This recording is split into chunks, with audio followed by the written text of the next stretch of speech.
Muy bien, señores, muy buenos días. Jorge, qué gusto verte. Igualmente, Marcelo. Bueno, está ¿Cómo Willy estás? hoy con una actividad, así que Jorge Pobre va a ser testigo de las cosas que yo voy a decir. Así que, como diría Lorenzino, si decís yo me quiero ir, Me quiero ir. estás autorizado a Perfecto. irte. En mi derecho. Bueno, estamos claros, Jorge, que tenemos que hacer un comentario respecto de lo ocurrido ayer en Argentina, que fue un día muy importante, ¿no es cierto? Sin dudas. Venís hablando del tema, me imagino, con varias personas. Así que acá voy yo, ¿no es cierto? Con algunas interrogantes, algún significado, siempre en el plano muy preliminar, por supuesto, de lo que hemos visto ayer, en referencia a 1, 2, 3, 4, 5, 6, 7, 8 temas, ¿no? El porqué de los cambios, bueno, los tres grandes nombres, Kapitanich, Kicillof y Fábregas, los roles que van a ocupar en comparación con sus antecesores, si estamos en presencia de un giro o de una ratificación, que vamos a intentar alguna respuesta a esa pregunta, y si lo del video de la presidenta de ayer fue video, como se llame, fue el resultado de una estrategia de comunicación o si vimos la realidad, ¿no es cierto? Asunto sobre el que voy a explayarme al final de este comentario.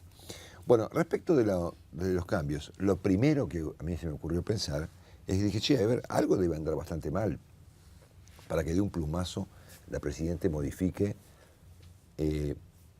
básicamente la conducción económica de la Argentina. El jefe de gabinete, que tiene un rol fundamental en la economía del país, el ministro de Economía y el presidente del Banco Central, ¿no es cierto? Pero bueno, me voy a llevar por lo que esta mañana escribió mi amigo Carlos Pañi en La Nación, que dice una línea y media. Este movimiento de piezas no es el resultado de una revisión crítica sobre la marcha del gobierno. Antes que eso, es la respuesta de la Presidente a un cuadro clínico. Entonces, claro, yo, viéndolo desde casa, dije, algo debe estar pasando acá, algo habrá aceptado la Presidente respecto de que las cosas no andan muy bien, siendo que de un bombazo se cambió al jefe de gabinete, al ministro de Economía y al presidente del Banco Central. Sin embargo, vale la pena preguntarse lo que afirma Pañi, en el sentido de que si efectivamente el presidente hizo una revisión crítica de lo ocurrido especialmente en el periodo 2011-2013, o si esta es la reacción, digamos, ante lo que pasó en el plano de la salud del presidente. A ver, puesto en otros términos, de no haber habido operación, de no haber habido arritmia cardíaca, ¿habría habido cambio de jefe de gabinete o del presidente del Banco Central? Yo sospecho que no. Iremos viendo tal vez el porqué de este punto, pero sí me parece que estamos interrogándonos respecto de cuál es la razón de este cambio, una revisión crítica o una consecuencia de las vicisitudes personales de la Presidente, me inclino a pensar más bien en lo segundo que en lo primero, en coincidencia con lo que subraya esta mañana Carlos Pañi. Hasta acá no dije nada que produzca que te quieras rajar de este estudio. De momento no. De momento no. Bueno, miremos un segundo el segundo punto, que es el caso de Jorge Kapitanich. Y hagamos un poquito de historia. El cargo de jefe de gabinete se lo impuso Raúl Alfonsín a Carlos Menem cuando el Pacto de Olivos y la reforma de la Constitución. Era un intento de Alfonsín, ¿recordás? ¿Estabas en el país en ese momento? Sí, ¿No estabas? sí. De afrancesar al formato político de Argentina, que siempre fue, obviamente, muy presidencialista, como consecuencia de la Constitución del 53, inspirada en los Estados Unidos, y que él intentó atenuar el presidencialismo afrancesando un poco el formato, poniendo un jefe de gabinete sin éxito, porque finalmente aquel propósito, digamos, teórico de Alfonsín de atenuar el presidencialismo nunca funcionó. Entonces, finalmente tenemos un cargo que tiene, si uno revisa la misión del jefe de gabinete, dice la flauta, mirá, tiene que administrar el país, ¿no? Es decir, acá me lo dejé abajo, pero bueno, si vos revisás el papel que le adjudica la Constitución al jefe de gabinete, es un papel trascendental, ¿no es cierto? Administra el país. Y cuando yo una vez en privado discutí el tema con Alfonsín, siendo que yo había sido muy crítico del tema en su momento, y una vez charlamos sobre el asunto, me dijo, mire, la verdad es que yo esa idea se la impuse a Menem en la reforma de la Constitución, porque me pareció que ante una crisis, ante una situación crítica para un presidente, podemos evitarnos un problema de gobernabilidad con un jefe de gabinete acordado, por ejemplo, con el Parlamento, ponele, ¿no es cierto? Es decir, ¿cómo pasa en Europa, ¿no es cierto?, donde el presidente en una circunstancia complicada pasa a ocupar un segundo plano y aparece un jefe de gabinete que después por ahí es un fusible, ¿no es cierto?, pero que cumple las veces, digamos, de equilibrio en un momento difícil, digamos, ¿no es cierto?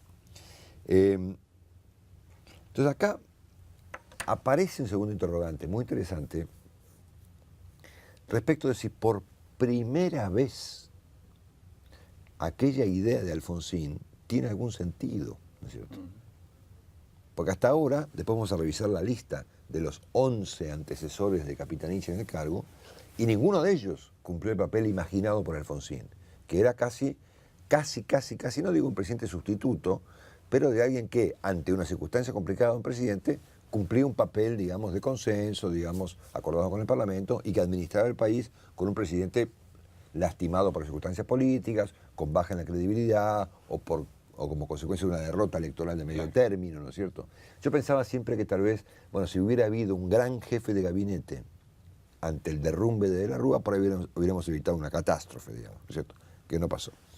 Entonces acá vuelvo otra vez al artículo de Pañi, ¿no es cierto?, que de algún modo responde a esta pregunta. Cuando hoy dice a la mañana que la presidenta ha hecho un gesto de autoridad para delegar autoridad. Hasta ahora, y después vamos a verlo con detalle, los 11 jefes de gabinete no han cumplido el papel de la delegación de autoridad del presidente. Han tenido roles, por ejemplo, ha habido en 11 jefes de gabinete, sin contar los 3 que ocuparon cargos por horas en la época 2001-2002, yo recuerdo de los 11, con algún peso político, recuerdo 2, ¿no?, que tampoco cumplieron aquella función porque lo hicieron con presidentes muy fuertes, ¿no es cierto?, con Menem, Eduardo Bauzá, y con Kirchner, Alberto Fernández, ¿no es cierto?, que en ningún caso administraron ningún país, ¿no es cierto?, sí, no cumplieron con lo que plantea la Constitución y mucho menos tuvieron una sesión crítica como para suplir al presidente. Pero fíjense ustedes que esta vuelta por ahí, aquel presagio de Alfonsín, bueno, que era, a ver, que tengamos un jefe de gabinete previsto en la Constitución por cualquier cosa, eventualmente puede estar ocurriendo, y de hecho se lo plantea Pañi en el propio título de su artículo de esta mañana, cuando se pregunta o plantea esta idea del gesto de autoridad justamente para delegarla, ¿no es cierto?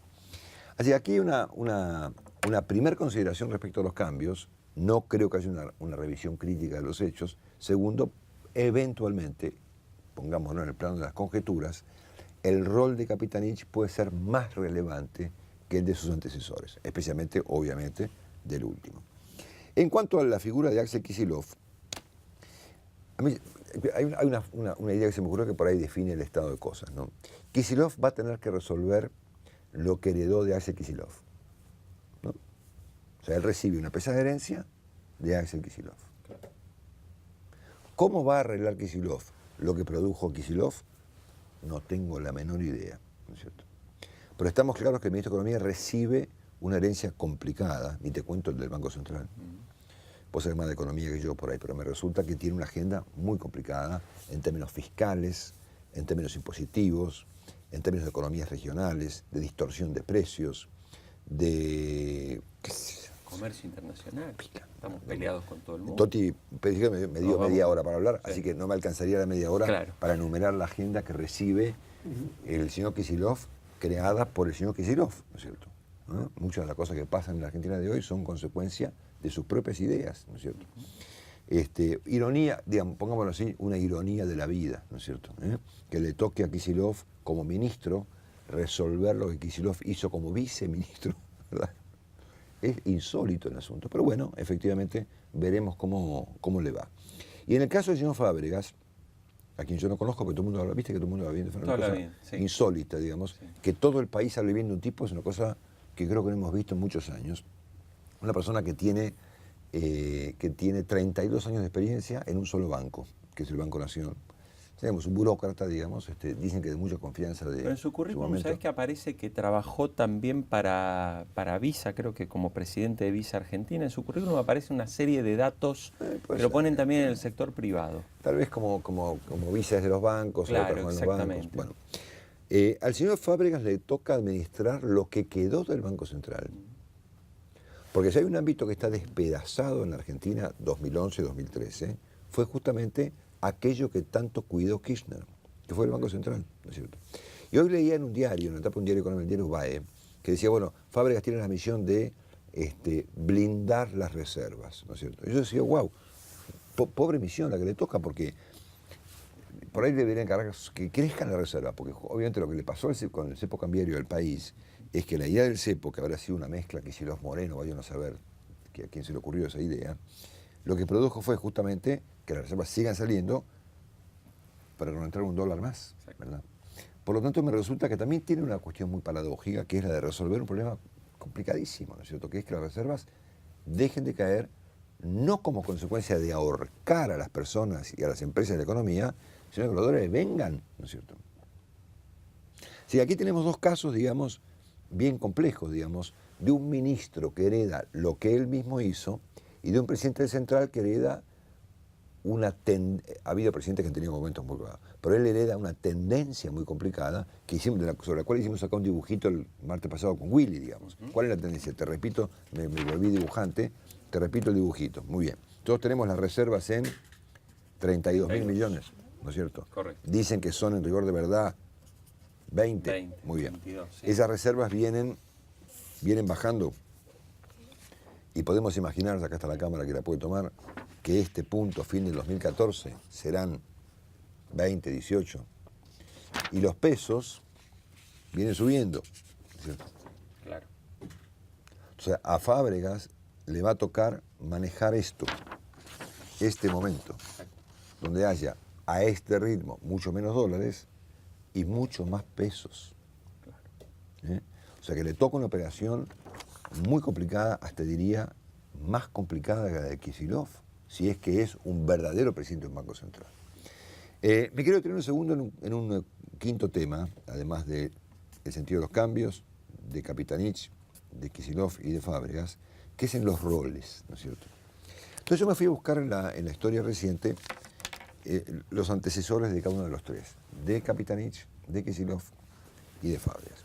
Jefe de gabinete hubo en la Argentina 11, como te decía hace un rato, y en la era Kirchner hubo un total de 5, si no me equivoco. 1 con Néstor y 4 con Cristina. Con Cristina estuvieron Alberto Fernández, que venía de Néstor, Aníbal Fernández y Juan Manuel Abal Medina, Sergio Massa, perdón, Abal Medina y ahora Kapitanich.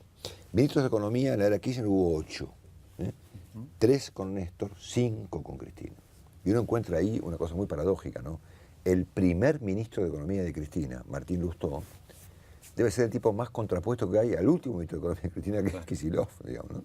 Eso muestra cómo Cristina fue cambiando. Y presidente del Central hubo 4, 2 con Néstor, 2 con Cristina. Y uno puede encontrar, especialmente en los gabinetes de los Kirchner, digamos, una muy marcada diferencia de roles, ¿no? Lavagna, por ejemplo, Lorenzino.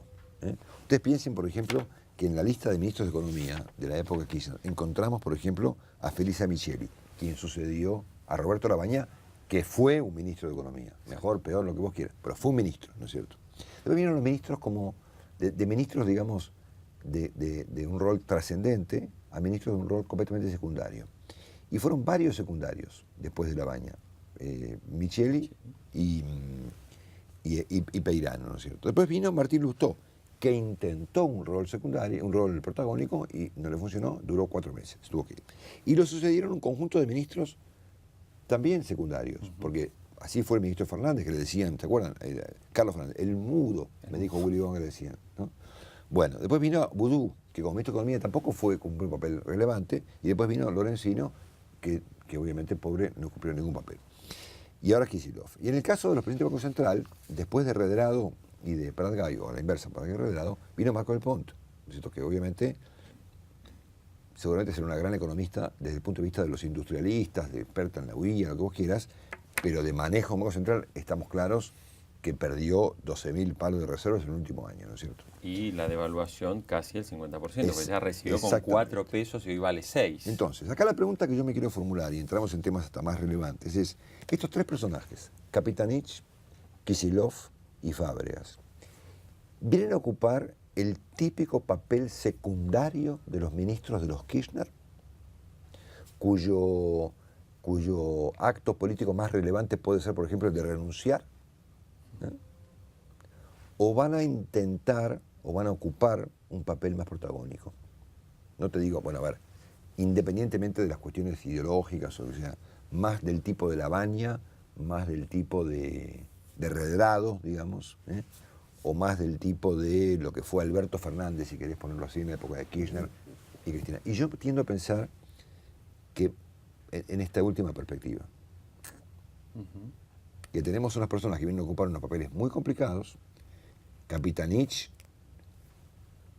a jugar el papel que eventualmente imaginó la Constitución para el jefe de gabinete, Kicillof a arreglar lo que él mismo hizo, y Fábregas a parar en la catástrofe de las reservas y los pesos, y los veo jugando un papel protagónico, ¿no?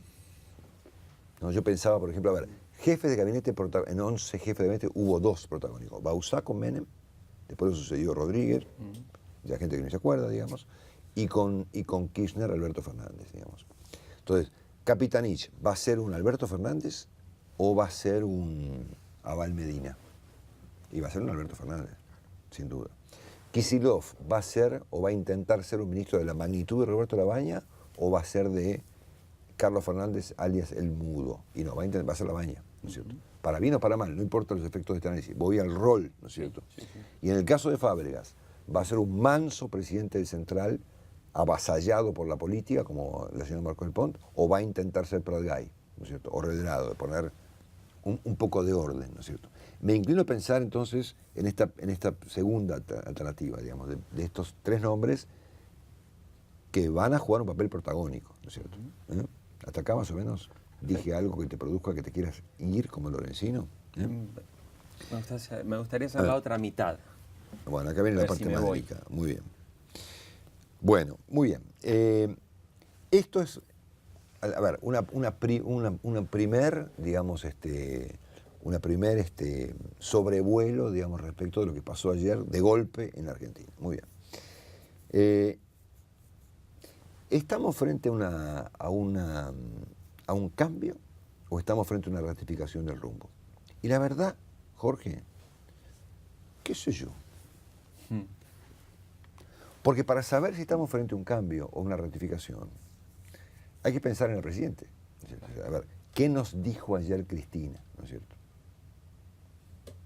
Una hora antes de que el señor Escochimarro, el vocero presidencial, se limitara a leer una hojita, ¿no es cierto?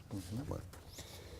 Y la verdad es que no sabemos. La presidenta nos habló ayer de su vida personal, que yo puedo entender, por supuesto, estamos claros, que la presidenta pasó un muy mal momento y es comprensible que lo exprese, que lo cuente y que agradezca, por supuesto, la innumerable cantidad de muestras de afecto que recibe una persona cuando pasa una instancia tan complicada, sobre todo si sos un presidente de la República. Pero el presidente nos habló ayer de ella misma, digamos. Nos habló nos hizo saludar por un perro, digamos, ¿no? Que le pedía al perrito que saludara a los argentinos, ¿no es cierto? La presidenta mencionó, de todas las cosas que recibió, mencionó solamente las flores de Eugenia Bonafini, mencionó el perrito que trajo a la familia Chávez, nos mostró un muñeco, digamos, fue filmada por su hija, nos contó cómo estaba, y lo que yo vi ayer parecía una actriz, digamos. Alguien que nos estaba contestando, independientemente de contarnos cómo está, a su manera, con toda la informalidad que vos quieras, contándonos alguna idea del país, alguna, yo qué sé, algo. Porque en la Argentina, en estos 41 días, pasaron muchas cosas. Se han generado situaciones de mucha incertidumbre, hubo elecciones de medio término, figuras nuevas, candidaturas presidenciales, caída de reservas, problemas económicos, inflación, emisión monetaria, dudas, yo qué sé, una enorme cantidad de temas que venimos reflejando todos los martes en este comentario de esta hora. Y el presidente ignoró por completo el asunto. Entonces, frente a esto, cabe preguntarse si esto fue una estrategia de la presidenta, si lo que ayer vimos fue el resultado de un conjunto de cerebros mediáticos y comunicacionales y de expertos que le indican al presidente cómo debe comportarse un presidente en una circunstancia política determinada. Entonces han tomado la opción de mostrar a una persona en su casa, faltaba que nos mostrara la cocina, Claro. digamos, ¿no es cierto? Charlando con un perrito, digamos. O si esto es el resultado de la realidad, digamos. Y yo me inclino a pensar acá en esto último. La presidenta ayer no sintió la necesidad, porque lo que vimos fue una cosa franca, digamos. ¿Eh? A mí no me pareció una actuación, si querés poner así, entre comillas, mentirosa, de disimular, de mostrar estratégicamente un mensaje dirigido para que el pueblo... No, me parece que lo que ayer vimos fue la realidad. Lo que siente. La realidad. La presidenta habla de el país sobre de un perro. Y como consecuencia de lo cual, el país habla del perro. Esta mañana el país está hablando, a ver, en vez de hablar del dólar, o de la emisión monetaria, o de los problemas que vamos a tener el año que viene, el país hablaba del perrito, ¿no es cierto? Entonces, a mí me dio la impresión de que la presidenta ayer no sintió la necesidad personal de dar un punto de vista. A ver, puedo entender las circunstancias, que la operación, que la cabeza, que la convalecencia, yo lo puedo entender. Pero es la presidenta de una nación, ¿no es cierto? Y la presidenta de una nación pasa una instancia complicada y automáticamente da un punto de vista, una señal, una idea respecto del país que gobierna. Si el perrito saluda al país del mundo, a mí me resultó, no te diría ofensivo, pero poco menos. Pero advertí, viendo detenidamente el mensaje un par de veces, que la presidenta evidentemente no sintió la necesidad de dar un punto de vista sobre el país. Eso lo mandó a hacer con una hojita que se limitó a leer un vocero que nadie sabe quién es. La presidenta es una especie de estrella, digamos, Claro. que bueno, que las tareas menores, es decir, las cuestiones irrelevantes de la vida, como por ejemplo descabezar el Banco Central, la deja en manos de un sujeto que no sabemos quién es, que se limita a leer una hojita, ¿no es cierto? Entonces me dio la impresión de que la presidenta está en otra cosa, digamos, que la presidenta se ha vuelto una figura ella en sí misma, independientemente de las circunstancias que le toca administrar. Y ese era su mundo, su hija, su living, sus flores, su muñeco y su perro, que además le pidió al animalito, digamos, que nos salude. Cosa que me pareció muy simpática, digamos, pero fue muy real también. Entonces,